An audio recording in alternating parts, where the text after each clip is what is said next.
చూసి ఉన్నాం.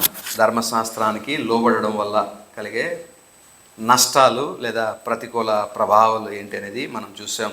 ఏంటంటే మరి క్రీస్తు మరణం వలన కలిగిన ప్రయోజనాలు ఏమీ కూడా మరి వారికి కలగవు.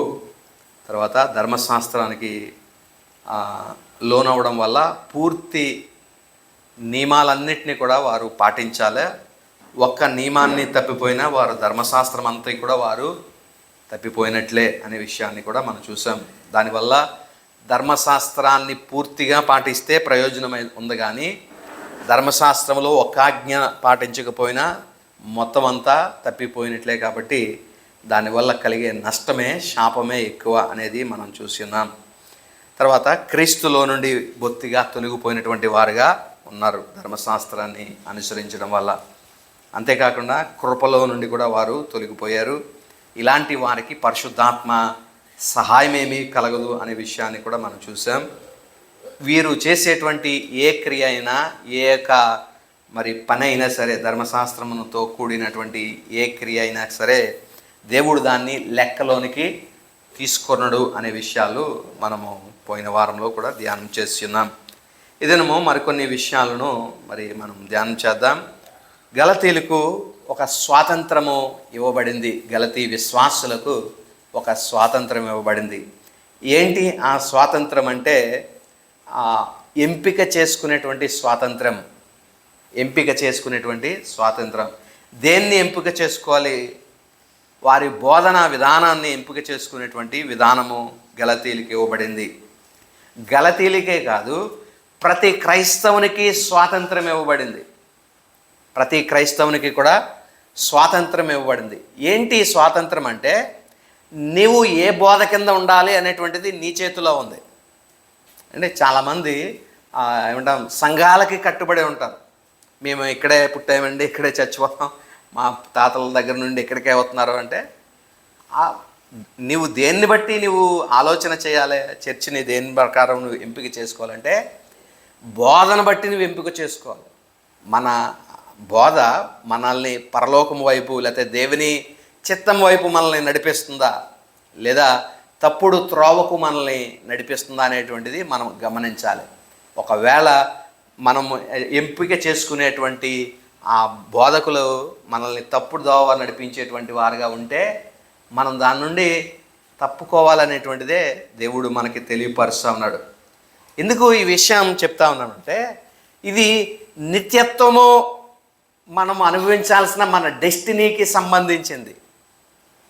ఇప్పుడు ఒక వారం వినేసి వెళ్ళిపోతాం అనేటువంటిది కాదు కదా.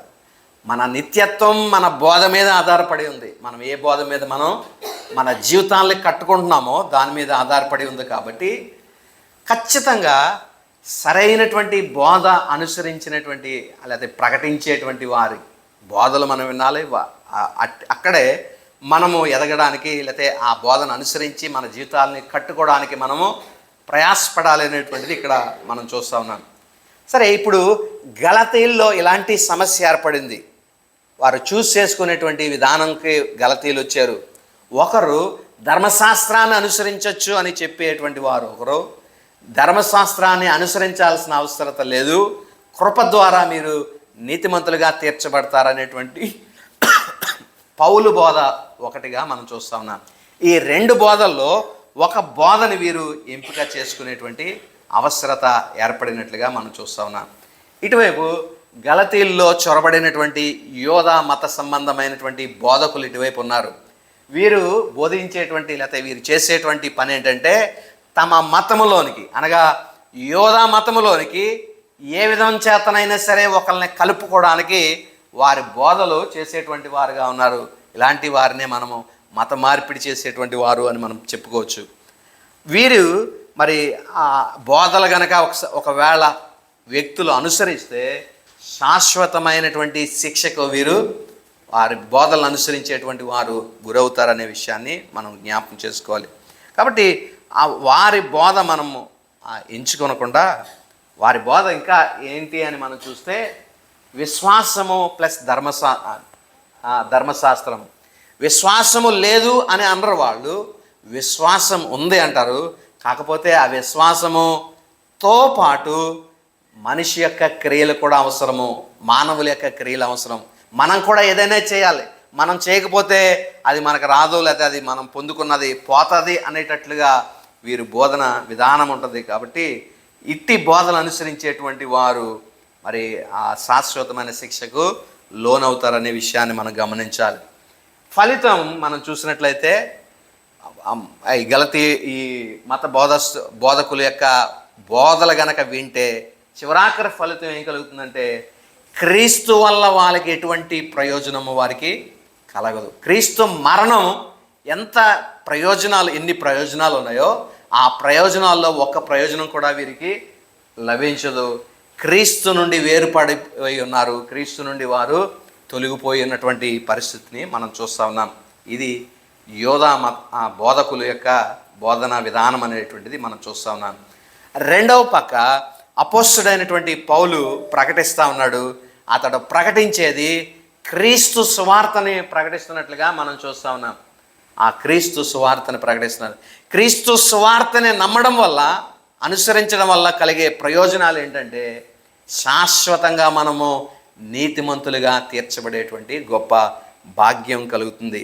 అయితే ఇతని బోధ యొక్క సారాంశం కనుక మనం చూస్తే విశ్వాసము మాత్రమే అతడు ప్రకటించాడు. క్రియలు అతడు ఎంత మాత్రమును కూడా ప్రోత్సహించలేదు. క్రియల వల్ల మనము ఏది సాధించలేము. మన యొక్క దేవునితో ఉన్న సంబంధాన్ని క్రియల ద్వారా మెరుగుపరుచుకోలేము. క్రియ చేయకపోవడం వల్ల దాన్ని నష్టపరుచుకోలేము అనేటువంటి విశ్వాస సహితమైనటువంటి బోధన ఇక్కడ మనం చూసాం.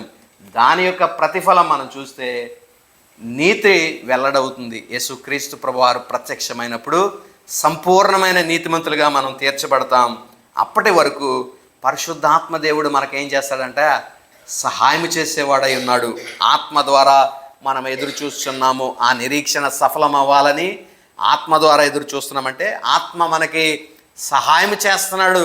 ఆ నీతిని పొందే వరకు కూడా పరిశుద్ధాత్ముడు ఆ విశ్వాసికి సహాయం చేస్తున్నాడు అనేటువంటి విషయాన్ని మనం చూడగలుగుతున్నాం.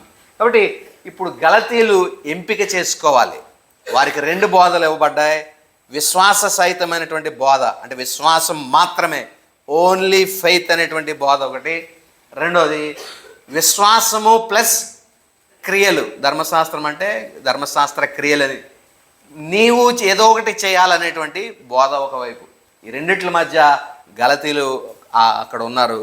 నిర్ణయం వారు తీసుకోవాల్సిన వారు అయినారు. అయితే వీరు పౌలు యొక్క సువార్తను కనుక విశ్వసిస్తే సంపూర్ణ నీతిమంతులయ్యేటువంటి అవకాశం ఉందని పౌలు యొక్క బోధగా మనం చూస్తూ ఉన్నాం ప్రియులారా. కాబట్టి మన జీవితాల్లో కూడా క్రైస్తవులుగా ఇప్పుడు ఇలాంటి బోధలు ఎక్కువైపోయినాయి.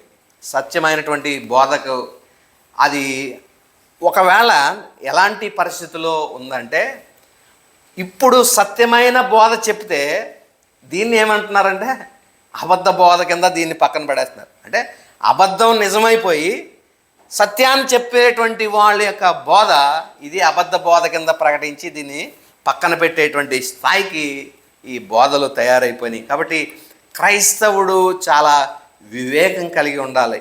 వాడు ఏ బోధన అనుసరిస్తున్నారు అనేటువంటిది నిర్ణయం తీసుకోవాలి, ఎంపిక చేసుకోవాలి వారి మీద. ఎందుకంటే ఎవరు దీనివల్ల నష్టపోయేది? విశ్వాసే. అతను తీసుకున్న నిర్ణయం బట్టే అతడి నిత్యత్వం ఆధారపడి ఉంది.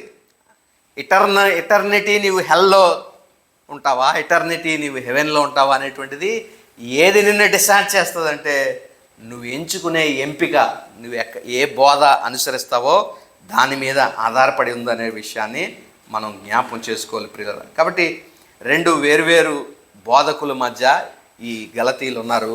సరైనటువంటి బోధన అనుసరిస్తే నిత్యత్వం దేవునితో మనం ఆనందిస్తాం, లేదా నిత్య శాశ్వతమైన శిక్ష మనం అనుభవిస్తామనే ఆ సత్యాన్ని మనం ఇక్కడ చూడగలుగుతూ ఉన్నాం ప్రియులారా.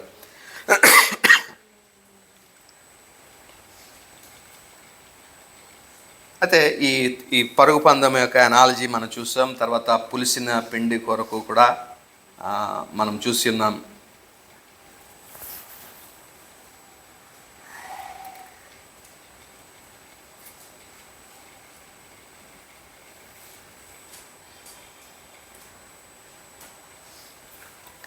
10వ అధ్యాయం వచనాన్ని మనం చదివినట్లయితే, మీరు ఎంత మాత్రమునకు వేరుగా ఆలోచించరని ప్రభునందు మిమ్మల్ని గురించి నేను రూఢిగా నమ్ముచున్నాను.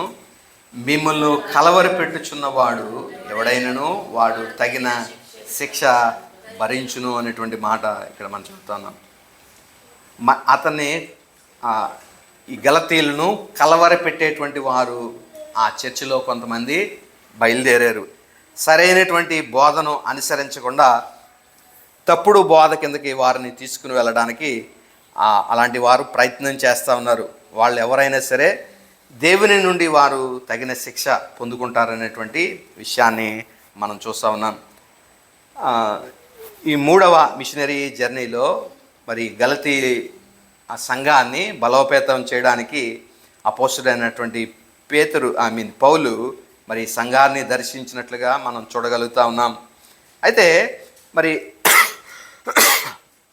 చాలాసార్లు అపోస్తుడైనటువంటి పౌలు తన పత్రికలు చదువుతున్నటువంటి సంఘస్థులకు చాలాసార్లు తప్పుడు బోధల గురించినటువంటి హెచ్చరికలు చాలాసార్లు ఇచ్చాడు ఆ పత్రికల్లో, పౌలు రాసిన పత్రికలో. అయితే ప్రధానంగా మనం చూస్తే ఫిలిప్పీ పత్రికలో 3వ అధ్యాయం 2వ వచనంలో ఇక్కడ ఒక మాట రాయబడుతుంది. ఏంటంటే కుక్కలు అని సంబోధిస్తూ ఉన్నాడు వీరిని, తప్పుడు బోధకుల్ని చాలా మరి కఠినంగా అతడు సంబోధిస్తున్నాడు. ఏమనంటే కుక్కల విషయమై జాగ్రత్తగా ఉండడి, దుష్టులైన పనివారి విషయమై జాగ్రత్తగా ఉండడి.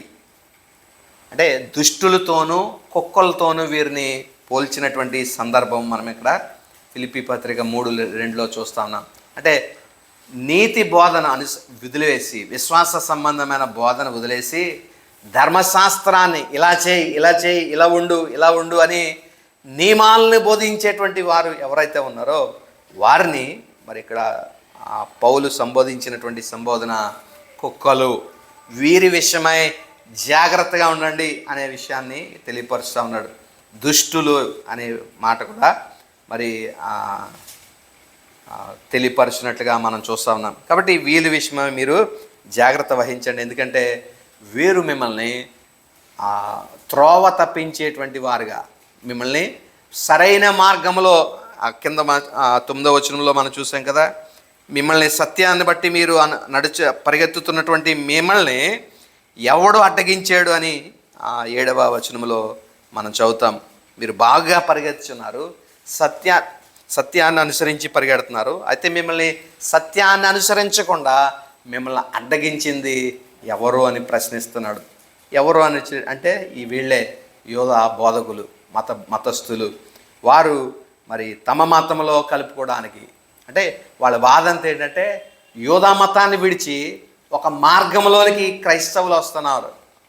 యోధా మతం నుండి లేకపోతే మిగిలిన అన్యుల నుండి క్రైస్తత్వంలోనికి, అనగా ఒక మార్గంగా అప్పుడు దీన్ని చూశారు.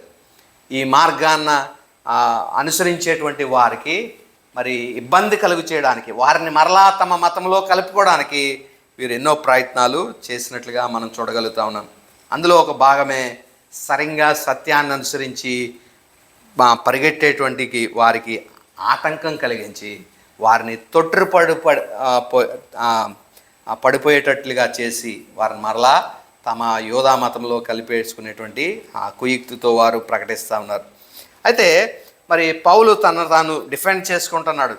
వీళ్ళకి పౌలుకి కౌంటర్ వేసాడు. ఏమనంటే నీవు యూదులతో ఏమో సున్నతి పొందాలని బోధిస్తూ ఉన్నావు, యూదులు కాని వారికి అన్యులకేమో ధర్మశాస్త్రము లేదు, లేకపోతే సున్నతి అవసరం లేదని బోధిస్తూ ఉన్నాం. ఏంటి 2 రకాలైనటువంటి బోధలు ఏంటని మరి పౌల్ని నిలదీసినట్లుగా మనం చూస్తున్నాం. కాబట్టి అతడు ఆ ప్రశ్నకి తాను డిఫెండ్ చేసుకుంటున్నాడు. ఏమనంటే సున్నతి 11వ వచనంలో, సహోదరులారా సున్నతి పొందవలనని నేను ఇంకనూ ప్రకటించుచున్న ఎడల ఇప్పటికి హింసింపబడనేలా. నాకు హింస కలుగుతుంది. ఎందుకొరకు నేను హింసింపబడుతున్నానంటే సున్నతి వద్దు అన్నందుకు నేను హింసపడుతున్నాను.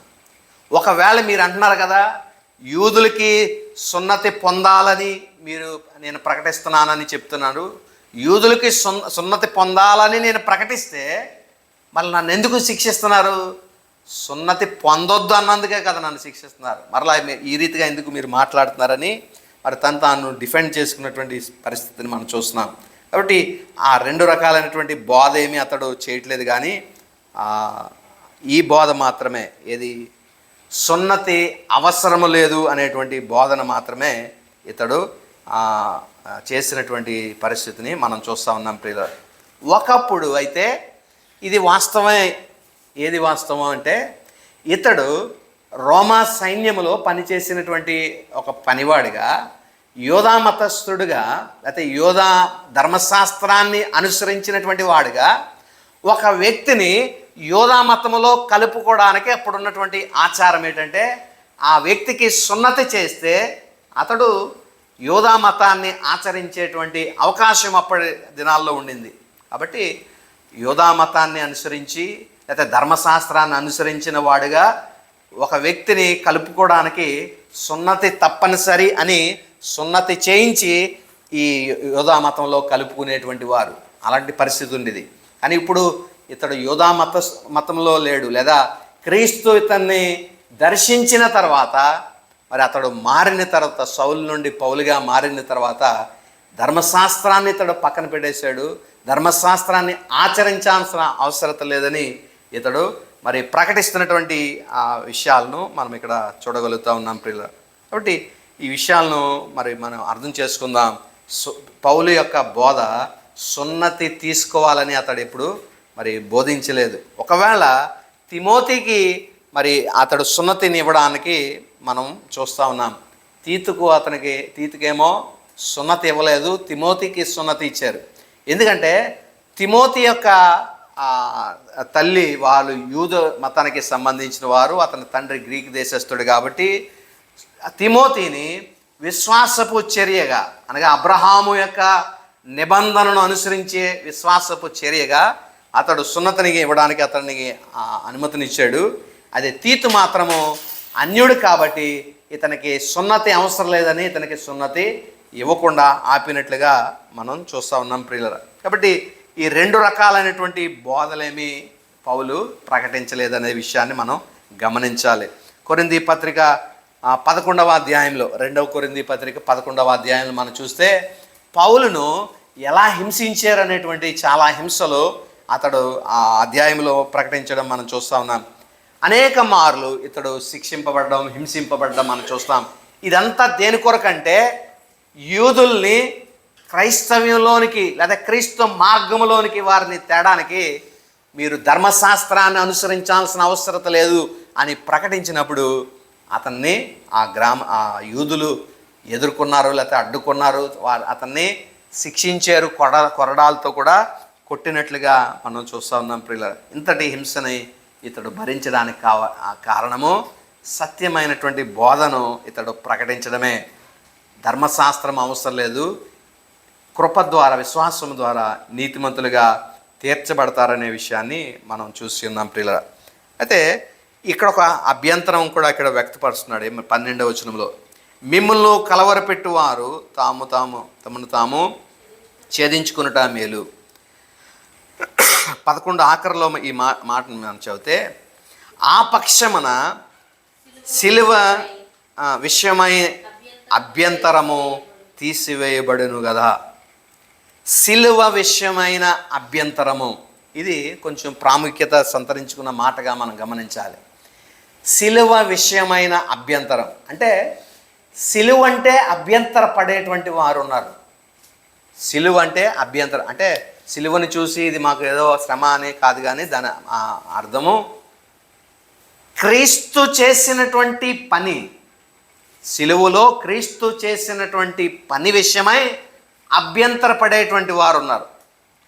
ఉదాహరణకి ఇప్పుడు నేను దేవుణ్ణి అనుసరించినప్పుడు, దేవుణ్ణి చేరుకోవాలి లేకపోతే దేవుని దగ్గరికి వెళ్ళాలని నేను వచ్చాను ఒక ఆరాధికుడిగా. నేను దేవుణ్ణి ఆరాధించడానికి క్రీస్తు నా కొరకు చేసిన బలియాగమును మాత్రమే నేను గుర్తించి, నేను చేసే క్రియల వలన కాదు, క్రీస్తు ముగించినటువంటి బలియాగమే నాకు సరిపోతుంది అని ఆయన బలియాగాన్ని నేను గుర్తించి గౌరవించి దాని ద్వారా నేను దేవుణ్ణి సమీపించడం ఒక మార్గం. రెండవ మార్గం ఏంటంటే, నాలో అహం ఉన్నప్పుడు, నాలో గర్వం ఉన్నప్పుడు, అహం ఉన్నప్పుడు నేనేం చేస్తానంటే, దేవుడి చేసిందేంటి, నేను కూడా చేస్తాను కొంత భక్తి అని దేవుని యొక్క, లేకపోతే క్రీస్తు ప్రభు శిలువలో చేసినటువంటి బలియాగం కన్నా నేను నా సొంతగా నేను భక్తి చేస్తాను, నేను సొంతగా ఈ క్రియలు చేస్తాను, నేను సొంతగా దేవుని మెప్పు పొందుతాను అని ఒక ప్రవర్తన నువ్వు ప్రవర్తించే కొన్ని క్రియలు నువ్వు చేసి దాని ద్వారా దేవుణ్ణి అప్రోచ్ అవ్వడానికి నువ్వు చేసేటువంటి ఆ విధానము, దాన్ని మనం ఏమని చెప్పచ్చు అంటే సిలువను గుర్చిన, సిలువ విషయమైన అభ్యంతరం. అంటే క్రీస్తు సిలువలో చేసిన బలియాగము నీకు సరిపోదు అనేటువంటి విషయాన్ని మనం జ్ఞాపకం చేసుకోవాలి. కాబట్టి మనకి క్రీస్తు బలియాగము మనకి సరిపోతుంది ప్రియులరా. క్రీస్తు బలియాగము, సిలువలో ప్రభు చేసినటువంటి బలియాగం మనకి సరిపోతుంది. దాని విషయము మనము అభ్యంతరపడాల్సిన పని లేదు. ఆ బలియాగము నాకు సరిపోదు, ఆ బలియాగము నాకు అక్కర్లోద్దు నన్ను భక్తిలోనికి లేదా పరిశుద్ధతలోనికి నడిపించదు అనేటువంటి ఆ క్వశ్చనే మనకి అక్కర్లేదు అనేటువంటి విషయాన్ని మనం జ్ఞాపం చేసుకోవాలి ప్రియులారా. ఈ ఎఫ్ఎఫ్ బ్రూస్ అనేటువంటి వ్యక్తి ఇతడు ఒక మాట సెలవిస్తూ ఉన్నాడు. ప్రతి ఆరాధికుడికి లేదా ప్రతి మనిషికి కూడా అహం అనేటువంటిది ఉంటుందంట. దేవుని దగ్గరికి వచ్చేసరికి ఒక సొంత గర్వం లాంటి ఇగో అనేటువంటిది ఉంటుంది. ఆ ఇగోని ఏం చెప్తా ఉంటుందంటే, క్రీస్తు నీవు చేసేదల్లా జీరో, అంటే మానవుని యొక్క పాత్రని, మనిషి యొక్క పాత్రని దేవుడు జీరో చేశాడు. క్రీస్తు ప్రభువారే నీ కొరకు మొత్తం 100% ఆయన సిలువలో చేశాడు. ఇప్పుడు మానవుడు ఎలాగ ఆలోచన చేస్తాడంటే, నేను నా అహం ఒప్పుకోక దానికి నేను జీరోనేంటి, నేను హీరోని అన్నట్లుగా మనిషి తన సొంత ప్రయత్నాలు, తన సొంత నిర్ణయాల ప్రకారం, తన సొంత భక్తి ప్రకారము స్వనీతిని చేయడానికి పూనుకుంటూ ఉంటాడు. దేవుని మెప్పును పొందడానికి తన క్రియలు జరిగిస్తూ ఉంటాడు. ఇది దేనికి సాదృశ్యం అంటే, ప్రభు చేసినటువంటి బలియాగము సరిపోదు, సిలువను గూర్చిన విషయమైన అభ్యంతరం, అది అభ్యంతరంగా ఉంటుంది ఇతనికి. సంపూర్ణంగా ప్రభు చేసాడంటే ఇతను తట్టుకోలేకపోతున్నాడు, ఇతను జీర్ణించుకోలేకపోతున్నాడు. ఎందుకు అనంటే ఇతనిలో ఏముంది, అహం అనేటువంటిది ఉంది. ఆ అహాన్ని బట్టి ఇతడు ప్రభు చేసిన కార్యాన్ని సరిపోదు అన్నట్లుగా ఇతడు ప్రవర్తించడాన్ని మనం చూస్తూ ఉన్నాం ప్రియులరా. కాబట్టి ఈ విషయంలో మనం చాలా జాగ్రత్త పడాలి. ఒకవేళ గనక నీ క్రియల ద్వారా ప్రభువుని మెప్పించాలనుకుంటే, నీ క్రియల ద్వారా ప్రభువుని అప్రోచ్ అవ్వాలి అనుకుంటే గనక అది ప్రభువుని చేసినటువంటి కార్యాన్ని అవమానించడమే. లేకపోతే సిలువ నిన్ను అభ్యంతర పెడుతున్నట్లు, సిలువలో ప్రభువు చేసినటువంటి ఆ యొక్క బలియాగము నీకు ఎలా ఉన్నదంటే అభ్యంతరకరంగా ఉంది అనే విషయాన్ని మనం జ్ఞాపకం చేసుకోవాలి ప్రియుల. ఈ చార్ట్ కనుక మీరు చూసినట్లయితే, ఈ స్లైడ్ మీరు చూస్తే, ఈ విషయంలో వీళ్ళు అభ్యంతర వ్యక్తం చేసినటువంటి ఆ పరిస్థితిని మనం చూస్తూ ఉన్నాం. అది వీళ్ళకి ఏమి అభ్యంతరం కలిగించట్లేదు, విశ్వాసులకు అది అభ్యంతరం కాదు. ఏది, విశ్వాసముతో పాటు నీవు కూడా నీకు నచ్చిన కొన్ని కార్యాలు చేయి, దేవుని మెప్పించడానికి నీకు ఏదనిపిస్తే అది చెయ్యి అంటే అది విశ్వాసులకి అంత అభ్యంతరం ఏమీ ఉండదు. అది చక్కగా సంతోషంగా చేస్తారు. ఇంకా చెప్పండి పాస్టర్ గారు, ఇంకా ఏమనుంటే చెప్పండి, నేను వాటిని ఆచరిస్తాను, వాటిని ఆ రూల్స్కి ఒబే అవుతానని ఏదోటి చేయడానికి వాళ్ళకి ఇష్టం. కాబట్టి విశ్వాసము ప్లస్ క్రియలు అంటే వాళ్ళకి ఎంతో నచ్చినటువంటి పనిగా వాళ్ళు చేస్తారు. తర్వాత సిలువ సరిపోదు, సిలువతో పాటు నా క్రియలు కలపాలంటే బ్రహ్మాండంగా ముందొస్తారు. ప్రభు సిలువని నేను సాయం పడతాను అన్నట్లుగా, రెండో పక్కన నేను మోస్తున్నాను అన్నట్లుగా ఫీల్ అయిపోయి వీళ్ళు కూడా ఏదో చేయడానికి ముందుకు వస్తూ ఉంటారు. ఇదే యూదా మతస్థుల యొక్క బోధ. కాబట్టి ఆ మానవుని యొక్క యోగ్యత ఏదో ఒకటి ఉండాలి. మానవుని యొక్క ఏమంటాం వాళ్ళ ముద్ర ఏదో ఒకటి దీంట్లో ఉండాలి. వీళ్ళు ఏదో ఒకటి చేయాలి అనేటువంటి బోధగా దీన్ని మనం చూస్తున్నాం. ఇలాంటి బోధలు ఇప్పుడు క్రైస్తవులు కనుక మనం వీటిని ప్రకటిస్తే సంపూర్ణంగా దీన్ని అంగీకారం మనకు దొరుకుతుంది. ఎవ్వరూ అభ్యంతరపరచరు. నువ్వు ఇలా చేయాలి, నువ్వు ఇలా చేయాలి, నువ్వు అలా చేయాలని, ఇది చేయాలి, అది చేయాలి, అది చేయాలని అంటే అవే నచ్చుతాయి. గొర్రెల్లాగా అలా తలంచి అది తప్పుగా అయ్యారు, మేము తప్పకుండా చేస్తామన్నట్లుగా వాళ్ళు ఒప్పుకుంటారు.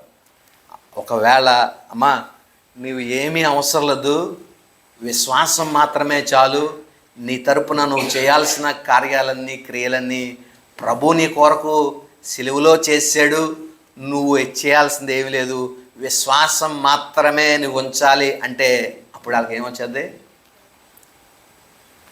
అభ్యంతరం కలుగుతుంది వాళ్ళకి. అసలు అలాంటిది అలా అవ్వదండి. మనం కూడా ఏదో ఒకటి చేయాలి అని చూసేటువంటి వారే ఎక్కువగా ఉన్నారు. కాబట్టి విశ్వాసం మాత్రమే అని ప్రకటించండి. ప్రజల్లో ఉండి దాన్ని మనం ఆ మెప్పును మనం పొందలేము. ఎందుకంటే వారిలో ఉన్న అహం అడ్డుపడుతుంది, వారిలో ఉన్న అహం అడ్డొచ్చేస్తుంది. అది విశ్వాసం మాత్రమే, ఉచితంగా ప్రభు నీకు అనుగ్రహించాడు ఇది అని అంటే వాళ్ళు దాన్ని తీసుకోలేరు ప్రియులరా. విశ్వాసం మాత్రం, సిలువ మాత్రమే అనండి. సిలువలో ప్రభు నీ కొరకు అన్నీ చేశాడు, ఆ ముగించిన పనినందు నీవు విశ్వసిస్తే చాలు అని చెప్పండి. అది వాళ్ళకి ఏం కలుగుతుంది? అభ్యంతర కారణంగా ఉంటుంది. వాళ్ళకి నమ్మడానికి అంత మింగుడు పడదు వాళ్ళకి. ఇది పౌలు యొక్క సువార్త. అతను చెప్పేది ఏంటంటే మానవుని యొక్క యోగ్యత ఏమీ లేదు ఇందులో, దేవుడే సమస్తాన్ని నీ కొరకు చేశాడు అని అంటే ఏ ఒక వ్యక్తి ఒప్పుకోవడానికి ఇష్టపడరు ప్రియులరా. ఇది సిలువను గురించిన సిలువ విషయమైన అభ్యంతరం. ప్రస్తుత క్రైస్తవ్యంలో అతి ప్రాముఖ్యంగా చలామణిలో ఉన్నటువంటి అభ్యంతరం ఇది. పాటించేటువంటి విధానము ఇదే దాన్నే పాటిస్తారు. ప్రభు విశ్వాసముతో పాటు ఎన్ని క్రియలు చేయడానికన్నా విశ్వాసులు రెడీగా ఉంటారు. సిలువతో పాటు ఎన్ని క్రియలు చేయడానికన్నా విశ్వాసులు రెడీగా ఉంటారు. కానీ విశ్వాసం మాత్రమే దేవుడు నీలో చూసేది అంటే మాత్రం వారికి మింగుడు పడదు. అది అభ్యంతరకరమైనటువంటి బోధగా వారికి ఉంటుంది ప్రియులారా. కాబట్టి యాక్చువల్గా ఏది సులువైంది? వాస్తవానికి మనది ఏం చేయవసరం లేదంటే ఇదే కదా సులువైంది. మరి నమ్మమంటే ఎందుకు నమ్మరు? ఏదో ఒకటి చేయడానికే ఇష్టపడతారు. కానీ సులువునిది ఏం చేయవసరం లేదు, ఒక్క విశ్వాసం ఉంచితే చాలు, చేసిన పని మీద విశ్వాసం ఉంచితే చాలు అంటే అలాగే పోయారు. ఇది కఠినమైన బోధ, దీన్ని ఎవడు భరించగలరు? వాళ్ళు భయంకరమైనటువంటి మోసే ధర్మశాస్త్రాన్ని అనుసరించడానికే ఇష్టపడ్డారు. కానీ మీరేం అవసరం లేదు, నన్ను పంపిన వాని యందు మీరు విశ్వసించండి అని క్రీస్తు తండ్రి పంపించినటువంటి కుమారుడిగా నేను వచ్చాను, నా మాట యందు విశ్వసించేవాడు నిత్య జీవం గలవాడు అంటే ఆ మాటలు వారికి ఇది కఠినమైన బోధ, ఇది ఎవడు వినగలడని మొత్తం వెనక్కి తీశారు. అంటే సులువైన బోధ వారి విషయంలో ఏంటంటే అది సిలువ ప్లస్ ఏదైనా క్రియలు చేయాలంటే క్రైస్తవులకి ఇదే సులువు.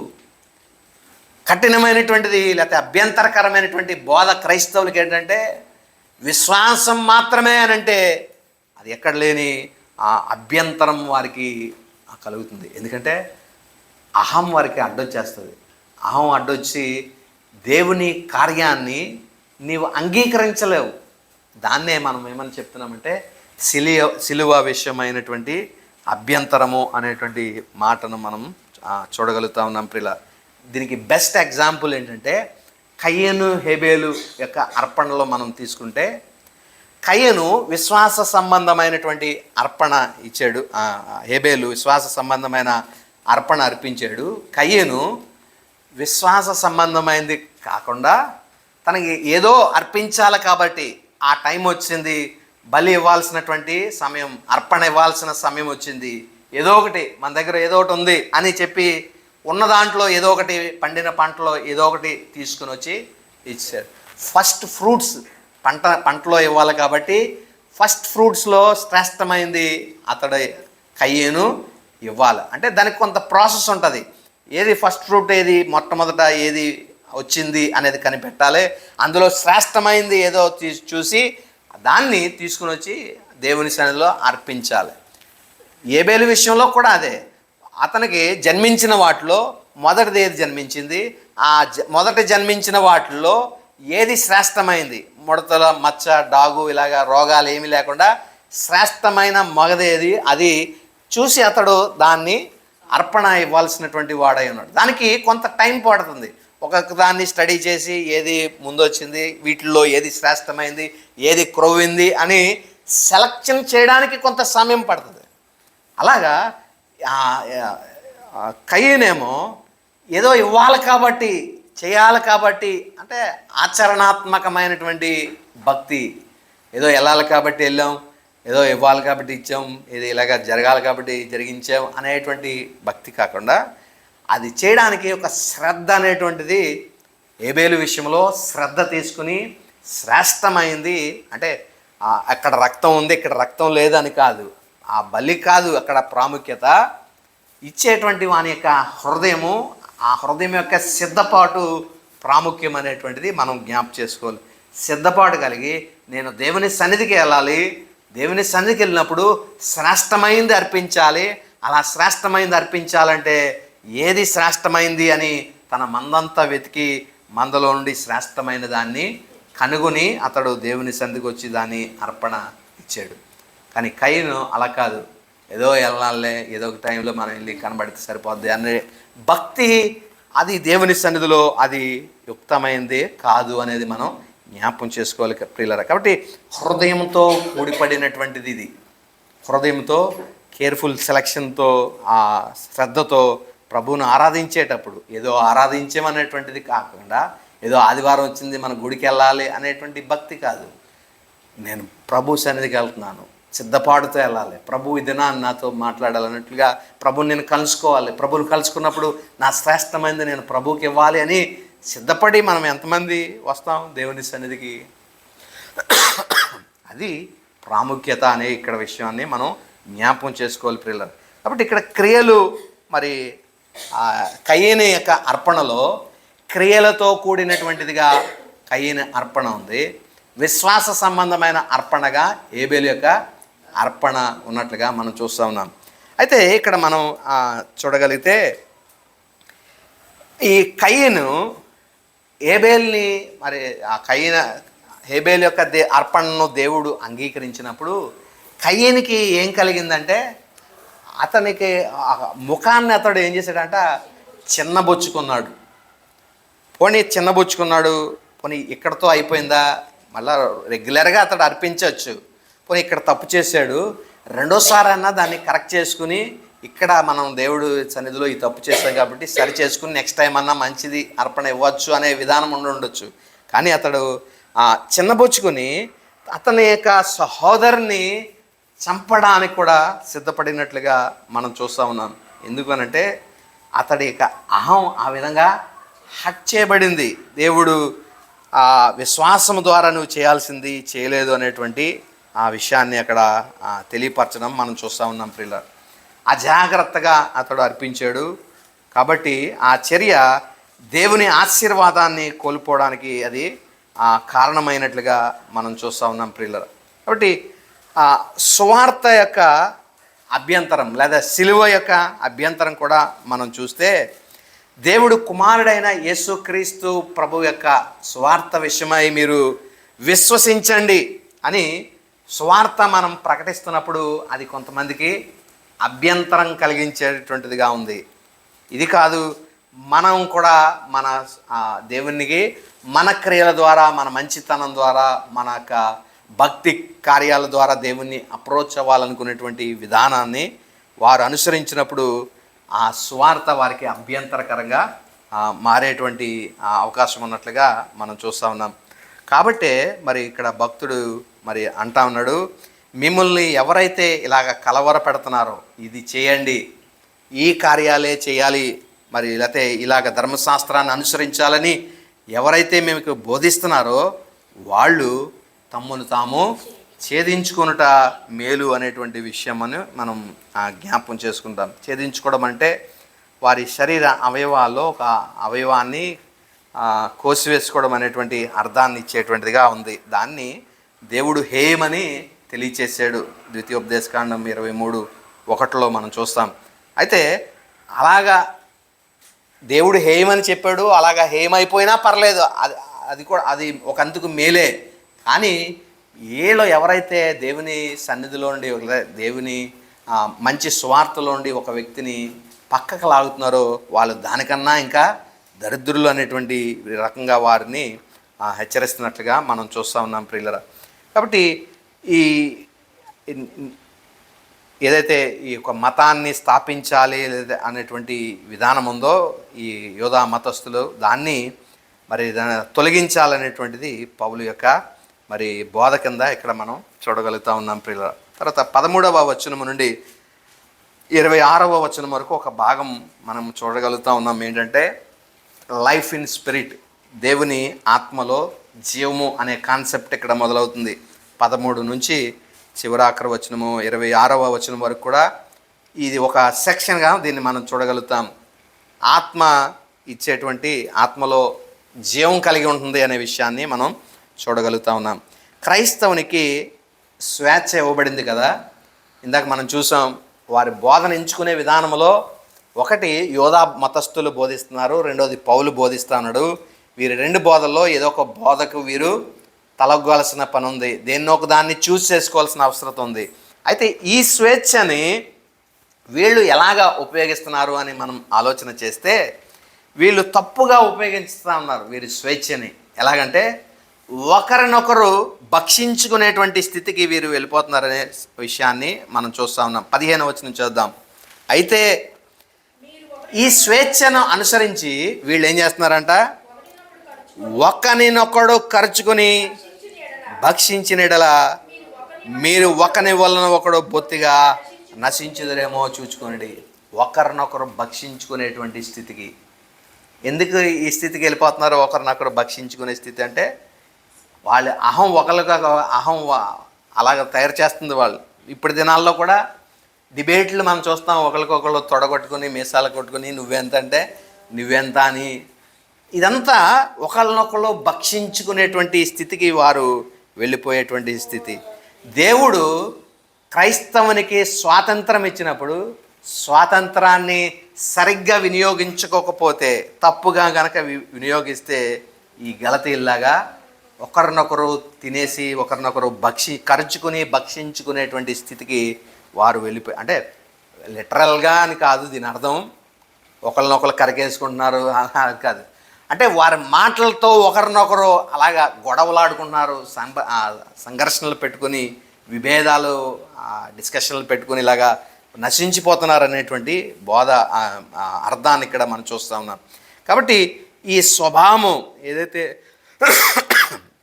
పాపపు స్వభావము రేకెత్తిస్తూ ఉంది ఈ ధర్మశాస్త్రం, కాబట్టే వారు ఒకరినొకరు భక్షించుకునేటువంటి ఆ స్థితికి వారు తయారవుతున్నారనే విషయాన్ని మనం జ్ఞాపకం చేసుకుందాం. ఈ ఆదికాండం 4వ అధ్యాయంలో ఇందాక మనం చూసాం కదా, కయ్యను ఏబేలు యొక్క ఆరాధన శరీరము ఇన్వాల్వ్ అయినటువంటి పరిస్థితిని మనం చూస్తూ ఉన్నాం. శరీర కార్యాలు అంటే ఈ బోధ 13 నుంచి 26 వచనాల వరకు ఉన్నటువంటి ఈ కాంటెక్స్ట్ని మనం జాగ్రత్తగా అర్థం చేసుకుంటే శరీర క్రియలు లేకుండా ఆత్మానుసారంగా మనము దేవుణ్ణి ఎలా ఆరాధించాలి అనేటువంటి విధానాన్ని ఇక్కడ మనం ఈ కాంటెక్స్ట్లో ఈ భాగంలో మనం చూడగలుగుతాం. శరీర క్రియల్ని ఆధారం చేసుకొనక ఆత్మ అనుసారంగా మనము దేవుణ్ణి ఆరాధించడం ఎలాగనేటువంటిది ఈ భాగంలో మనం చూడగలుగుతూ ఉన్నాం ప్రియులరా. ఇప్పుడు చూడండి, కయీను తన సహోదరుని చంపడానికి మరి ఏమి అయితే అతను చంపడానికి ఏం ప్రేరేపించింది, లేకపోతే ఏది దోహదపడింది, ఎందుకు అతని తమ్ముడిని కయీను చంపాడు అని మనం ఆలోచన చేస్తే శరీరము అక్కడ పనిచేసింది. కయీను విషయంలో శరీర కార్యము పనిచేయడం వల్ల తన సహోదరుని చంపడానికి పూనుకున్నట్లుగా మనం చూస్తూ ఉన్నాం. ఇక్కడ ఒకరిని ఒకరు కలుసుకుని భక్షించేటువంటి స్థితికి ఏది సహాయపడుతుంది? ఇక్కడ కూడా శరీర కార్యం. కాబట్టి ఈ గలతీలు మీలో యోధా మతస్థులు ఉన్నారు, వారి శరీరాన్ని శరీర కార్యాలని ప్రేరేపిస్తున్నారు. కాబట్టే మీరు ఆ శరీర కార్యాలకి మీరు ప్రేరేపింపబడి ఒకరినొకరు ఖర్చుకునేటువంటి స్థితికి వెళ్ళిపోతున్నారు. కాబట్టి మీరు ఆ శరీర క్రియల్ని తొక్కిపెట్టండి, లేకపోతే శరీర క్రియల్ని లయపరిచి ఆత్మానుసారంగా మీరు దేవుని ఆరాధించండి. అప్పుడు శరీర కార్యాలు తొలగిపోతాయి మీలో నుండి. మనం ఏమనుకుంటాం, శరీర కార్యాలు అనగానే వీడు శరీరంతో వ్యభిచారం చేశాడు, శరీరంతో తాగిడిసాడు, శరీరంతో ఇలా చేశాడు అలా చేశాడని. శరీర కార్యాలంటే బాడీతో చేసే కార్యాలు, మన ఫిజికల్గా చేసే కార్యాలని మనం అనుకుంటాం. కానీ వాస్తవానికి ఇక్కడ మనం చూస్తే ఆత్మానుసారంగా మనం ఆరాధించేటువంటి విధానం క్రమంలో ఇక్కడ ఈ యోధా మతస్థులు ధర్మశాస్త్రాన్ని బోధించడం వల్ల ధర్మశాస్త్ర క్రియలు వలన మనం దేవుణ్ణి అప్రోచ్ అవ్వచ్చు అనేటువంటి ఈ విధానము ఏదైతే ఉందో ఆ విధానమును ప్రకటించడం వల్ల మానవులో ఏం కలుగుతుందంటే శరీరము దాన్ని నిద్రావస్థ స్థితిలో ఉన్న పాపం, మన శరీరంలో నిద్రావస్థ స్థితిలో ఉన్నటువంటి పాపాన్ని ఎప్పుడైతే ఆజ్ఞ వచ్చిందో, ధర్మశాస్త్రం వచ్చిందో, ఈ ఆజ్ఞ ధర్మశాస్త్రము పడుకుని ఉన్నటువంటి నిద్రావస్థ స్థితిలో ఉన్న పాపాన్ని మేలుకొలుపుతుంది. ఇప్పుడు పాపం ఎరోజ్ అయినప్పుడు శరీరము చాలా బలంగా ఉంటుంది. కాబట్టి ఇప్పుడు శరీరంతో ఇతడు కార్యాలు చేయడం మొదలు పెడతా ఉంటాడు. కాబట్టి ఇక్కడ శరీరంతో ఒకడినొకడు భక్షించుకోడు. కయ్యను యొక్క కార్యము అలాగా శరీరముతో చేసాడు కాబట్టే అతడు తన సహోదరిని చంపడానికి కూడా వెనకాడలేదు. ఎందుకంటే అతని పాపం అంతగా ఎరోజ్ చేయబడింది. దీనివల్ల అతడు ధర్మశాస్త్రాన్ని అనుసరించడం లేదా క్రియను అనుసరించి దేవుణ్ణి అప్రోచ్ అవ్వాలనుకున్నాడు, శరీర కార్యాన్ని అనుసరించి దేవుణ్ణి అప్రోచ్ అవ్వాలనుకున్నాడు. ఆత్మానుసారంగా లేదా విశ్వాస రీతిగా దేవుణ్ణి ఆరాధించుంటే అంతా స్థితి జరగపోదును. శరీరాన్ని అనుసరించి, శరీర క్రియను అనుసరించి దేవుణ్ణి ఆరాధించాలనుకున్నప్పుడే అతని అహం దెబ్బతింది. అతని అహం దెబ్బతినడం వల్ల ఎంతటి స్థితికి అతను ఒడికట్టాడంటే సహోదరిని చంపడానికి కూడా ఒడికట్టాడు. కాబట్టి ఇప్పుడు కూడా క్రైస్తవులు ఆత్మ అనుసారంగా దేవుణ్ణి ఆరాధిస్తే దానివల్ల ఏ యొక్క ప్రాబ్లమ్స్ రావు. దేవుడు మన ఆరాధనల్ని అంగీకరిస్తాడు. ఎప్పుడైతే నీవు శరీరాన్ని అనుసరించి లేకపోతే శరీర క్రియలను అనుసరించి ధర్మశాస్త్రాన్ని అనుసరించి దేవుణ్ణి ఆరాధించడానికి పూనుకుంటావో దేవుడు ఖచ్చితంగా నీ ఆరాధనని అంగీకరించాడు. కయ్యనికి అందుకే కదా కోపం వచ్చింది, నా ఆరాధన నువ్వు ఎందుకు అంగీకరించలేదని తన ముఖాన్ని చిన్నబొచ్చుకున్నాడు. ఆ అహం ఇంకా రేపబడింది, సహోదరుని కూడా హత్య చేయడానికి పూనుకున్నాడు. అలాగే ఇక్కడ కూడా ఆత్మానుసారంగా ఒక వ్యక్తి ఆరాధిస్తే అతని ఆరాధన అంగీకరింపబడుతుంది. ఆత్మ ద్వారా కాకుండా శరీరాన్ని బేస్ చేసుకుని, శరీర క్రియను బేస్ చేసుకుని నువ్వు ఎప్పుడైతే దేవుణ్ణి ఆరాధించడానికి సిద్ధపడతావో దేవుడు నీ ఆరాధనని అంగీకరించడు. అప్పుడు నీకు కూడా ఏమవుతుంది, కయ్యలాగా నీ ప్రార్థన అంగీకరింపబడదు, నీ స్తుతి దేవుని సన్నిధికి చేరదు, నీ దేవుడి దగ్గర నుండి ఏ మేలు ప్రయోజనం నీకు కలగలేనప్పుడు నీకు కోపం వస్తుంది. నీకు కోపం వచ్చినప్పుడు నువ్వు కూడా ఏం చేస్తావంటే కయ్యను చేసిన కార్యమే నీవు చేస్తావు. ఇక్కడ గలతీలో ఆ కార్యమే చేస్తున్నారు. ఒకడినొకడు ఖర్చుకుని భక్షించేటువంటి స్థితికి వెళ్ళిపోవడానికి వారి అహము వారి యొక్క అంతగా వాళ్ళని ప్రేరేపించింది, అంతగా పాపం వారిలో ఎరోజ్ చేయబడింది. కాబట్టి వారు ఒకరినొకరు ఖర్చుకుని బొత్తిగా నశించిపోయేటువంటి స్థితికి వీరు గలతీలు వెళ్ళిపోయినట్లుగా మనం చూస్తూ ఉన్నాం ప్రియులారా. కాబట్టి ఈ విషయాలను మనం జ్ఞాపకం చేసుకుందాం. కయ్యను ఆరాధన చంపివేయబడడానికి ఇంకా ఒక బెస్ట్ ఎగ్జాంపుల్ మనం చూస్తే, ఇలాగ శరీరంతో ఆరాధించేటువంటి ఆరాధికులు నీతితో ఉన్నటువంటి వారు ఎవరినైనా సరే చంపడానికి ముందుంటారు అనడానికి బెస్ట్ ఎగ్జాంపుల్ ఏంటంటే యేసుక్రీస్తు ప్రభు వారి జీవితంలోనే మనం చూస్తే ప్రభువుని పెట్టారు అక్కడ కైసరు పక్కన పెట్టి, ఇతరులో నాకు ఏ దోషం లేదు, ఇతన్ని నేను విడిచిపెట్టేస్తానంటే వాళ్ళు అంటున్నారు అతన్ని సిలువ వేయండి అని కేకలు వేస్తున్నారు. ఎవరు వీళ్ళు? అన్యుల, వీళ్ళు ఎవరో ప్రభు ఎవరో తెలియదు అనేటువంటి వాళ్ళ. ఈయన కోసమే ధర్మశాస్త్రం అంతట్లో కూడా రాయబడింది. అయితే ఎవరి కొరకు రాయబడిందో ఆయనే వచ్చి వారి మధ్య నిలబడినప్పుడు ఆయన్ని వారు గుర్తెరగలేదు. ఇక్కడ కూడా మనం చూస్తే రెండు విధానాలు, కయ్యను ఏబేలు విధానాలు మనకు కనబడతాయి. కయ్యను విధానములో ఈ ధర్మశాస్త్ర సంబంధమైన ఆరాధికులు ఎవరు? శాస్త్రులు, పరిసయ్యులు, ధర్మశాస్త్ర ఉపదేశకులు కానీ లేదా ప్రధాన యాజకులు కానీ వీళ్ళందరూ ఇక్కడ నిలబడి కేకలు వేసి క్రీస్తును చంపడానికి, ఎలాగా కయ్యని ఏబేల్ని ఎలా చంపాడో ఇక్కడ కూడా అలాగే ఈ ధర్మశాస్త్రానికి సంబంధించిన అనుసరించిన వాళ్ళు క్రీస్తును చంపడానికి పూనుకున్నారు. ఎందుకనంటే వాళ్ళ అహం ఆ విధంగా ఎరోజ్ చేయబడింది, వాళ్ళ అహం దెబ్బతింది. మీరు ఇవేం అవసరం లేదు, విశ్వాస సంబంధమైన బోధ అంటేనే వాళ్ళకి గిట్టగా వాళ్ళు లేదు అని వాళ్ళు ఆ ధర్మశాస్త్రాన్ని ఎప్పుడైతే సీన్లోకి తెస్తారో ఆ ఆజ్ఞ రావడంతోనే వీళ్ళు ఏం కలుగుతుంది, నిద్రావస్థ స్థితిలో ఉన్నటువంటి పాపానికి రెక్కలు కట్టినటువంటి వాళ్ళం అవుతాం, పవర్ ఇచ్చిన వాళ్ళం అవుతాం. ఆ పాపం ఊరికనే ఉంటుందా, అది ఎదుటివాడిని హత్య చేయడానికి కూడా అది వెనకాడదు. అలాగే కయీను అలాగే వెనకాడలేదు, సహోదరుని చంపివేశాడు.